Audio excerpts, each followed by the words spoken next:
Hola, bienvenidos a COVID-19, la semana en América, el espacio de France 24, en el que hacemos un resumen de las noticias más destacadas de la semana relacionadas con el COVID-19. Soy Santiago López González, bienvenidos y a continuación les presento algunos de los temas que vamos a tratar en este programa. Vamos a hablar de Colombia. Este país sigue sin tocar techo en el rebrote de COVID-19. Al avance de la pandemia se suma también la crisis social que coincide con un aumento exponencial del número de los casos de contagio, un sistema hospitalario al borde del colapso, con una ocupación de UCI superior al 84% y más de 80.000 víctimas mortales. También una vacunación que avanza muy lentamente. Asimismo, la alcaldesa de la ciudad de Bogotá, Claudia López, confirmó que tiene COVID-19. Veremos los detalles de la situación en ese país. Hablaremos también de Estados Unidos, que realizó dos importantes anuncios a lo largo de esta semana.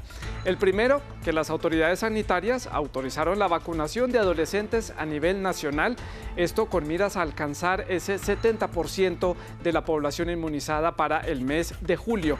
Y el segundo anuncio tiene que ver con quienes ya estén completamente vacunados, que pueden dejar de usar las mascarillas en ciertas condiciones. Ya les explicaremos cuáles son. Y también hablaremos de Chile, que se prepara para unos comicios de 2 días para elegir a los integrantes de la constituyente que van a redactar la nueva Carta Magna de ese país. Las elecciones tienen lugar en medio de restricciones, de medidas de prevención y también un desgaste de la sociedad debido a la pandemia de COVID-19 que persiste también allí en este país y que sigue presentando altos aumentos, a la par que también aumenta la vacunación masiva. Sigue siendo uno de los países líderes en la región. Tenemos detalles desde la ciudad de Santiago. Pues vamos a comenzar entonces en Estados Unidos. Ya se los avanzaba en el sumario. Allí se mantiene a toda marcha ese plan de vacunación con la meta puesta en alcanzar el 70% de la población vacunada por completo para el 4 de julio, que es el día de independencia de ese país. Las autoridades sanitarias de Estados Unidos anunciaron que todas aquellas personas que estén completamente inmunizadas no estarán obligadas a usar tapabocas en espacios cerrados. Las excepciones son en los hospitales, los centros de salud, las residencias de ancianos, los aviones y también los autobuses. Este pequeño gesto implicará también esta nueva realidad. Los Centros de Control y Prevención de Enfermedades informaron el jueves que las personas inmunizadas no estarán obligadas a usar tapabocas en interiores. Todo el que esté vacunado por completo podrá participar en actividades en interiores y en exteriores, grandes o pequeñas, sin usar mascarilla o respetar la distancia física. Es una más de las propuestas de las autoridades en su afán de incentivar a los estadounidenses a vacunarse. Incluso se está ofreciendo vacunas gratis a los turistas debido al riesgo de caducidad de las dosis y el costo que implica mantener las condiciones logísticas para mantenerlas refrigeradas. En Nueva York se ofrecen tiquetes de metro sin costo a todos aquellos que quieran inocularse el antídoto, y en Miami se aplica a todos los que pasen por el aeropuerto. Tras conocer el relajamiento del uso del tapabocas, el presidente Joe Biden declaró que es un hito para el país, si bien quiso recalcar que cada ciudadano es responsable de hacer un uso adecuado de la medida. La elección es vuestra. Todos vosotros hacéis que esto sea posible. Ahora acabemos el trabajo de ganar al virus y hacer que todo vuelva a la normalidad. El uso del tapabocas ha provocado una polarización en la sociedad estadounidense, alentada por los comentarios en su contra del expresidente Donald Trump. En su discurso, Biden hizo también un llamado a que esta medida no cause más confrontación. Hemos tenido demasiado conflicto, demasiada amargura, demasiada ira, demasiada polarización por el uso del tapabocas. Pese a todo, se sigue recomendando el uso de mascarillas en medios de transporte colectivos y seguirá siendo obligatorio en hospitales o residencias de ancianos debido al riesgo de contacto para otras personas. Y dentro del marco de esta idea de inmunizar a la mayor cantidad de personas, la Administración de Medicamentos y Alimentos de Estados Unidos, la FDA, aprobó el uso de las vacunas desarrolladas por las farmacéuticas Pfizer y BioNTech en adolescentes de entre 12 y 15 años. Veamos. La Administración de Medicamentos y Alimentos de Estados Unidos dio el visto bueno a inocular las dosis de Pfizer-BioNTech en adolescentes a partir de 12 años, abriendo la puerta al regreso a las escuelas, ya que, aunque no suelen contraer síntomas graves, los adolescentes propagan el virus.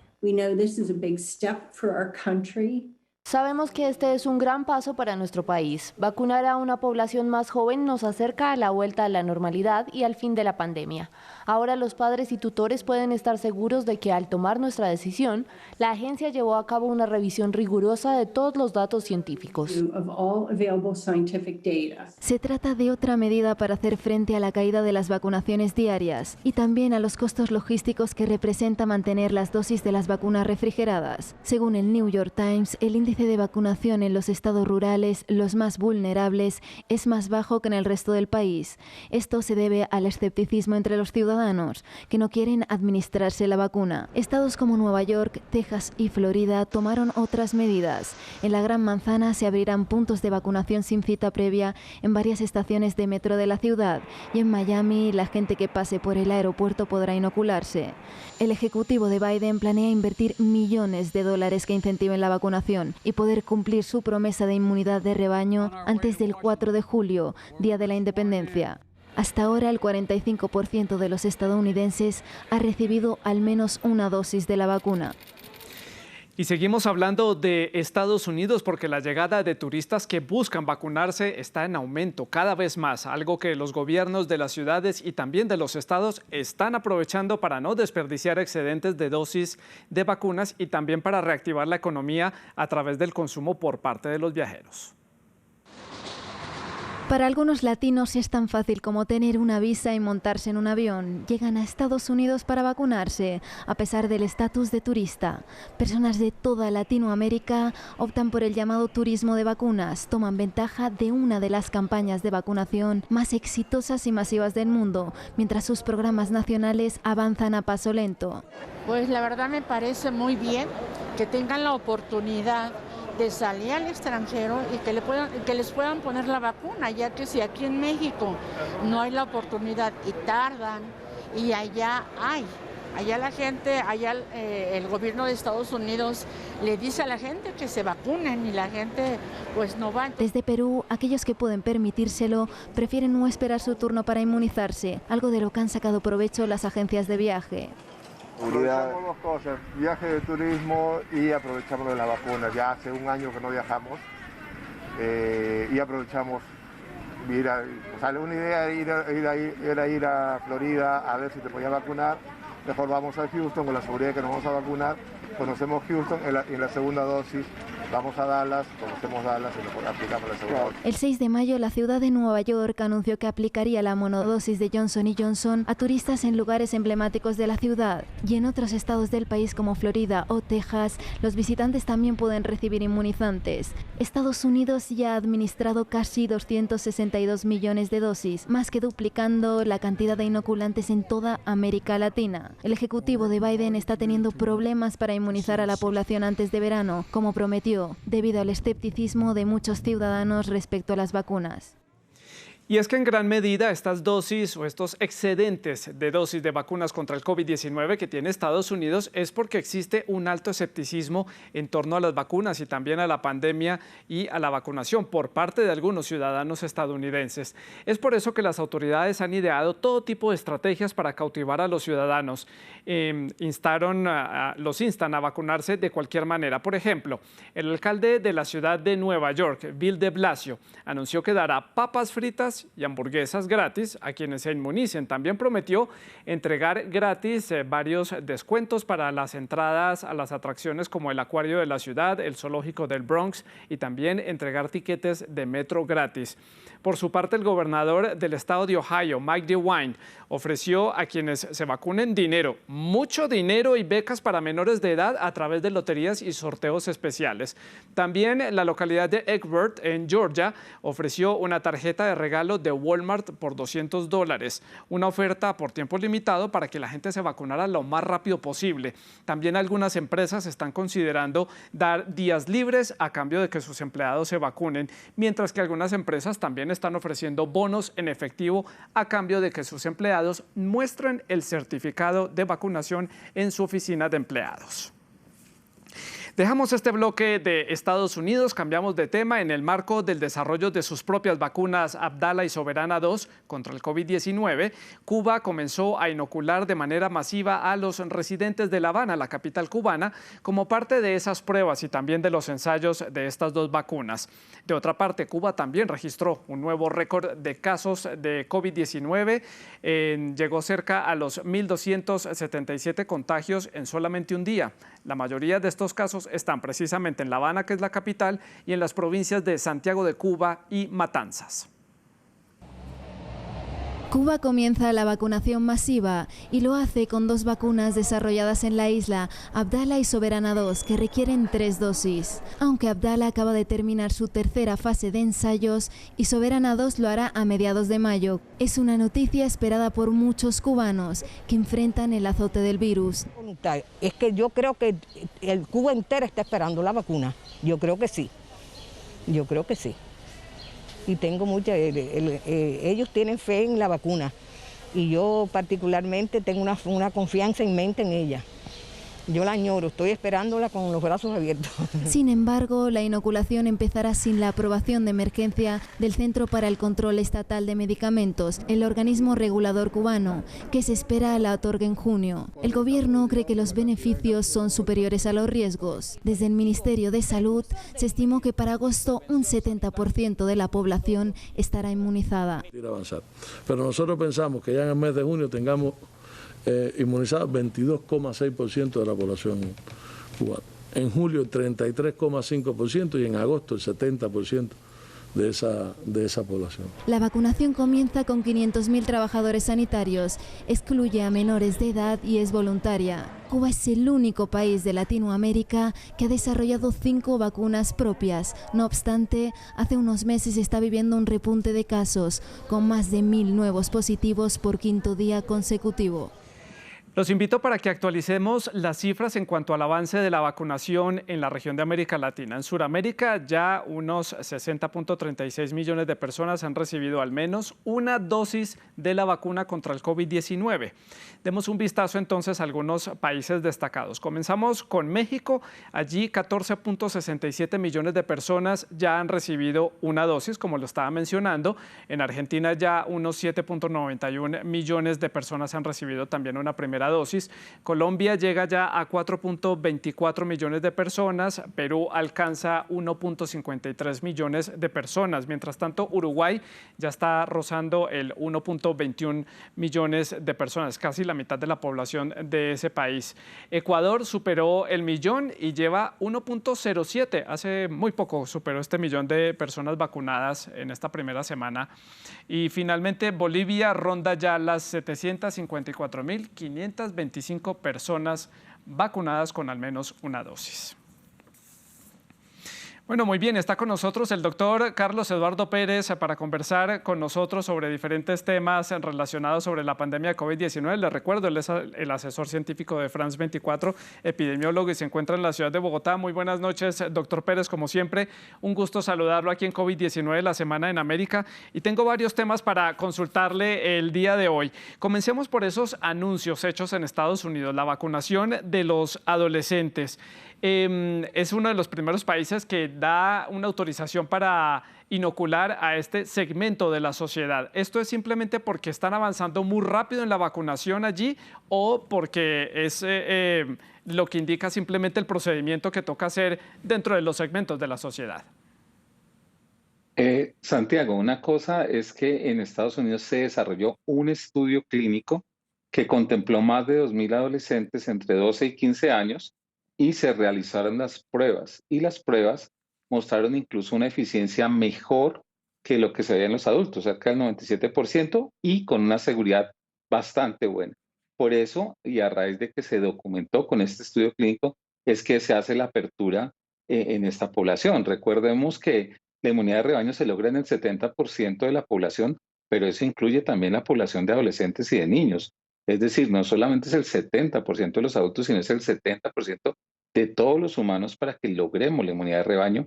Y desde luego había que involucrar a los niños y adolescentes, pero en una fase posterior, como se está haciendo actualmente en Estados Unidos, y esperamos que unos meses en la región.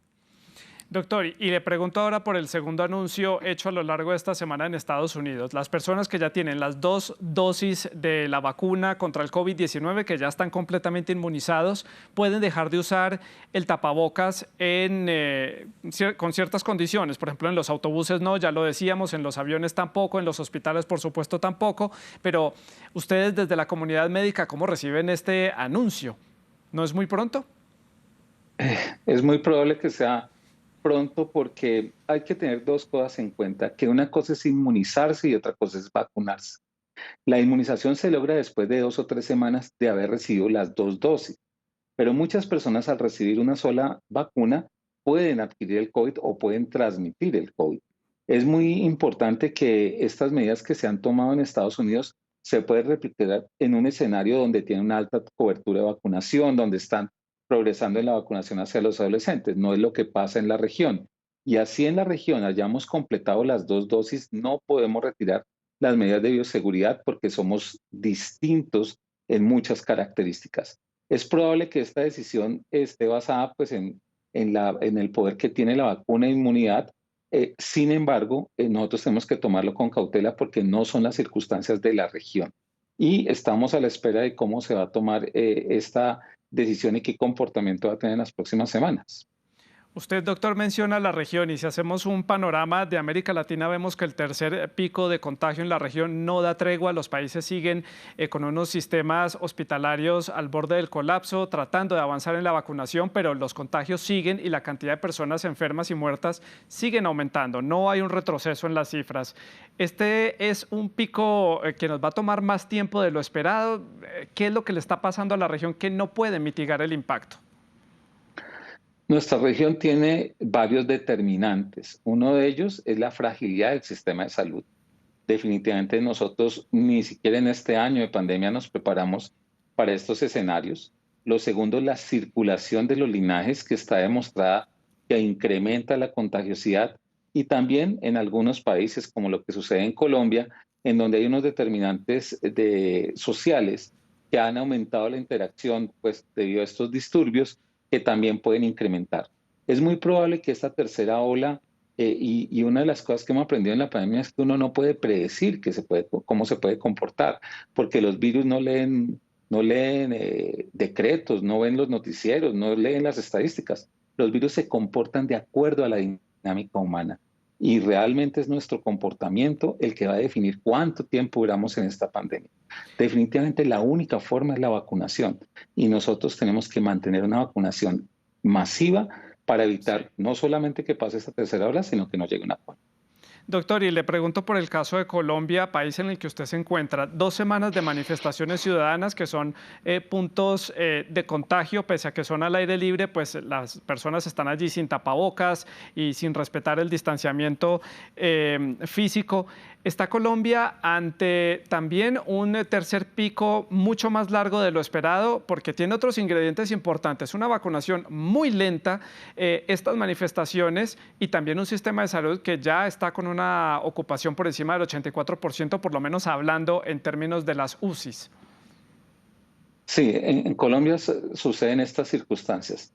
Estamos en un pico de la pandemia y hay una explosión social que sucede con estas interacciones.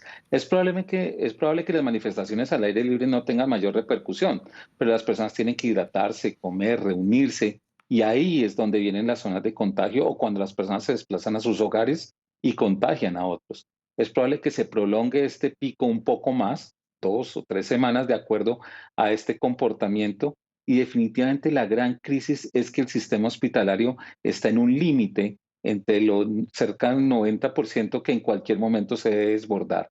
Por eso la sensatez que tiene que tener el país, sus dirigentes, los manifestantes, el gobierno y todos los actores sociales es lo único que tiene que hacer para poder desacelerar los casos y que podamos reaccionar.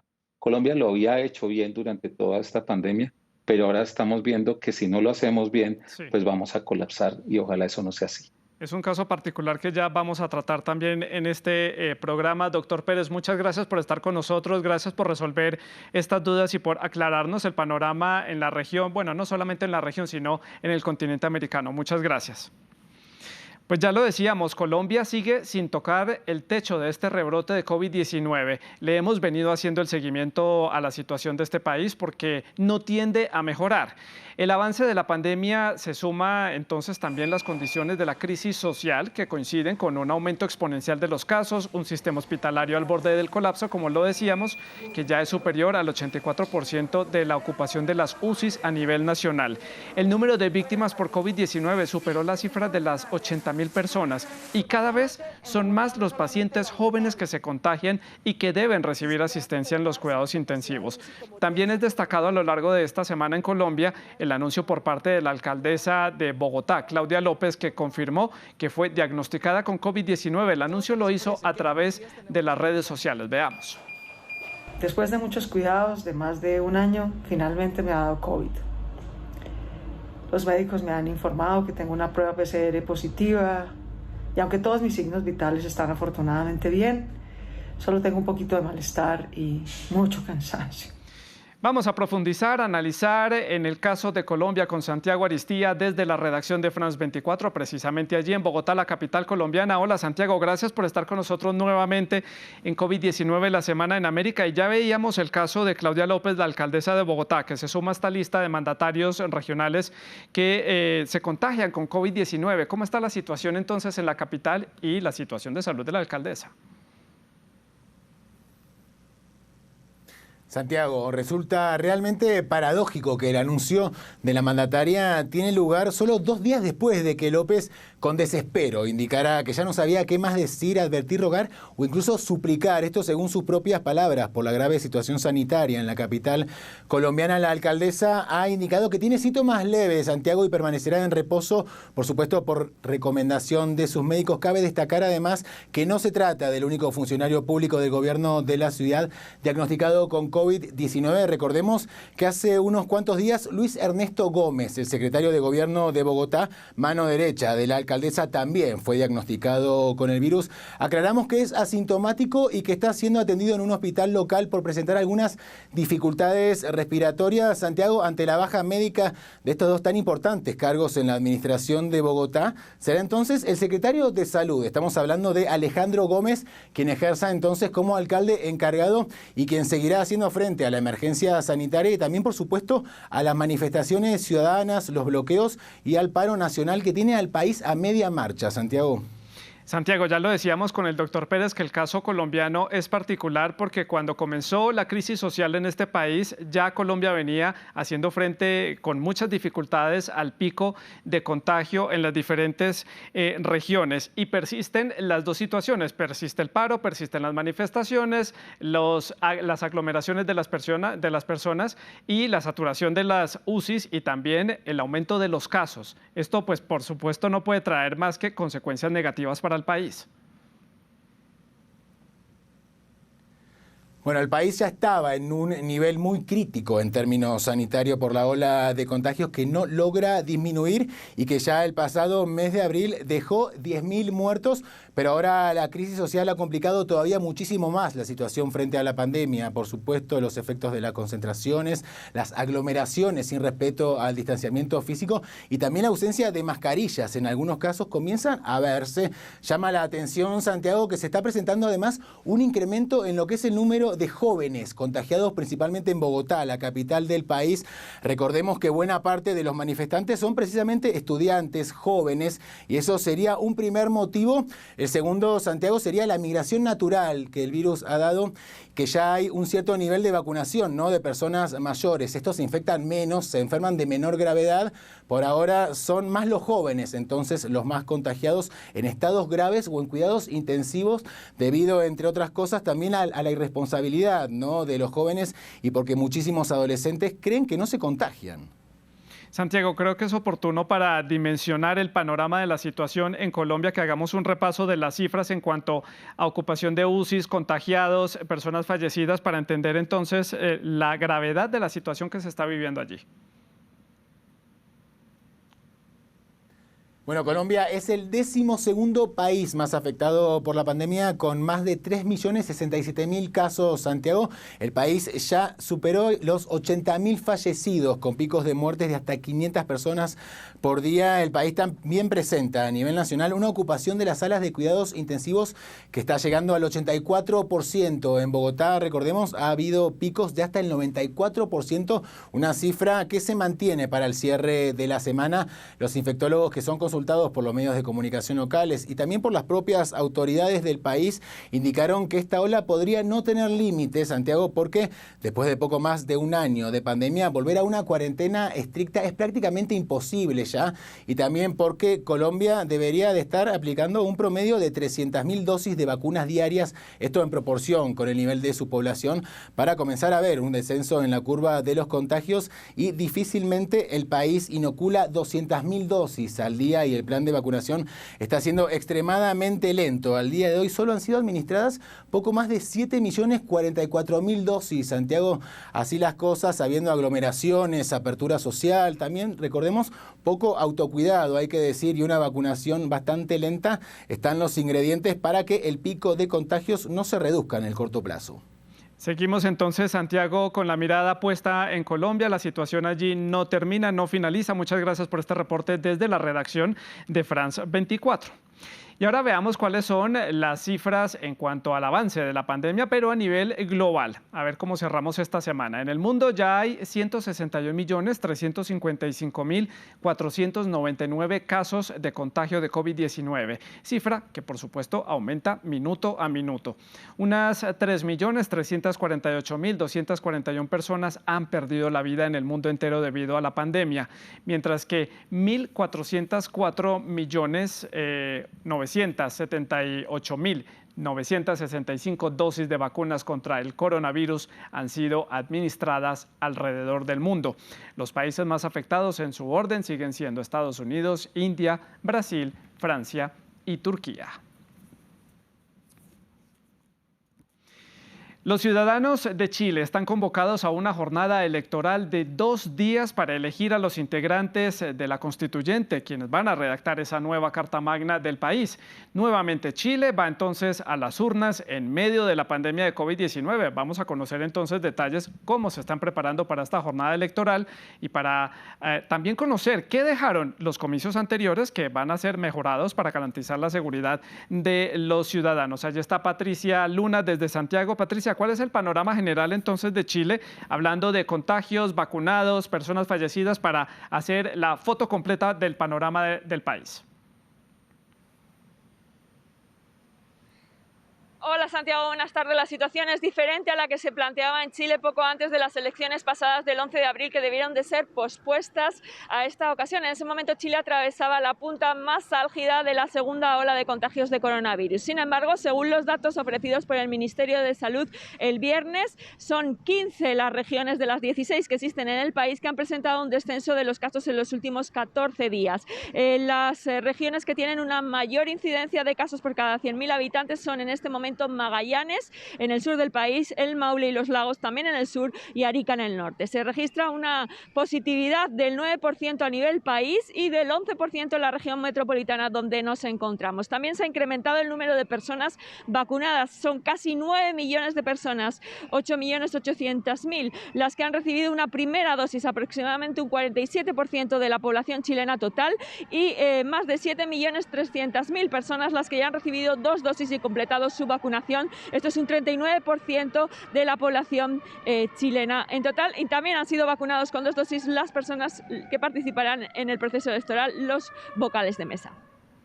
Patricia, precisamente sobre estas elecciones que van a tener allí en Chile, ¿qué medidas fueron impuestas por parte de las autoridades? ¿Qué restricciones se mantienen de cara a estos comicios para garantizar la seguridad, la salubridad de los ciudadanos? Pues son varias las medidas de seguridad, entre ellos el hecho histórico de que unas elecciones se celebren en Chile en 2 días, el sábado y el domingo, como una medida para evitar las aglomeraciones y las largas filas que vimos en el plebiscito del pasado mes de octubre. Las personas podrán elegir si van a votar bien el sábado o bien el domingo y se espera que esto espacie la cantidad de personas que se concentran en el mismo lugar y se pueda mantener así la distancia social. Además, todas las personas deberán de llevar un lápiz azul consigo, como en la anterior ocasión en el plebiscito, para evitar la transmisión de los contagios, y a los vocales de mesas se le entregarán 2 mascarillas como esta que llevo yo puesta, la KN95, por día, y también guantes para contar los votos, y además se realizará sanitización de los lugares. Esta elección en 2 días tiene un componente logístico adicional, y es que las urnas deberán de ser custodiadas durante la noche, serán selladas con sellos especiales y custodiadas por las Fuerzas Armadas y también por población civil para asegurar los resultados. Claro, es un procedimiento necesario teniendo en cuenta que son 2 días lo que van a durar estos comicios. Patricia, quiero que nos cuente cómo está el pulso electoral allí. Lo digo por el ambiente, porque los chilenos van por segunda vez en medio de la pandemia a las urnas. ¿Cómo está el ambiente y el ánimo de los chilenos para hacer frente a unas elecciones históricas y también a una pandemia? ¿Y qué lecciones dejaron en términos de salubridad, en términos de seguridad, las elecciones anteriores que van a ser mejoradas para estas? Pues hay mucha incertidumbre sobre estas elecciones en muchos aspectos históricos. Nos encontramos en la Plaza de Armas en pleno centro de Santiago. El ambiente es de bastante tranquilidad y también hay mucha gente, puesto que hace poco que se levantó la cuarentena en esta zona de la ciudad.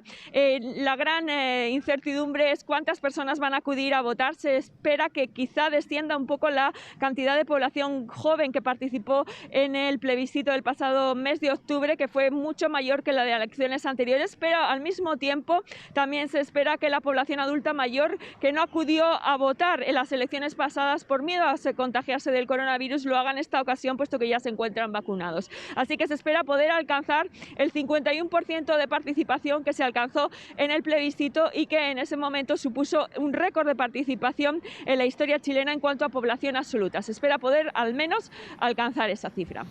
Pues los chilenos nuevamente a las urnas en medio de la pandemia. Muchas gracias, Patricia, por este completo reporte desde la ciudad de Santiago. Y en nuestra sección en breves, veamos otras noticias destacadas de la semana aquí en COVID-19, la semana en América. Comenzamos con esta publicación de nuestros colegas de Radio Francia Internacional.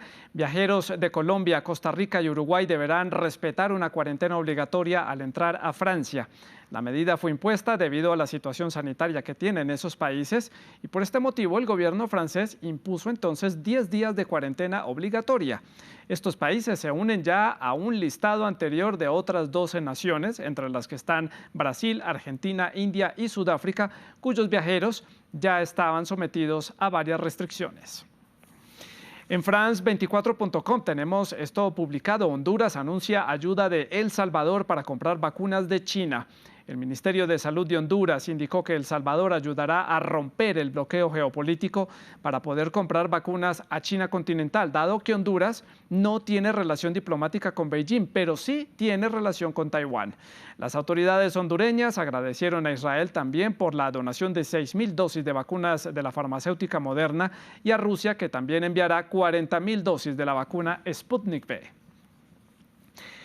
Y la tercera de Chile, el diario La Tercera de Chile titula: Chile, Uruguay, Argentina, Paraguay y Colombia firmarán una alianza regional para crear un certificado de vacunación para el COVID-19 en Latinoamérica. El proyecto es financiado por el BID y también por la OMS. Con él se busca lograr la transformación digital de la salud y que todos los países cuenten con información en línea para el intercambio de datos en cuanto a la vacunación del COVID-19. Y con esto llegamos al final de nuestro programa aquí en COVID-19, la semana en América. Los espero la próxima semana con otro resumen de noticias. Sigan cuidándose, la pandemia sigue, el coronavirus sigue latente en nuestra región. Feliz día para todos.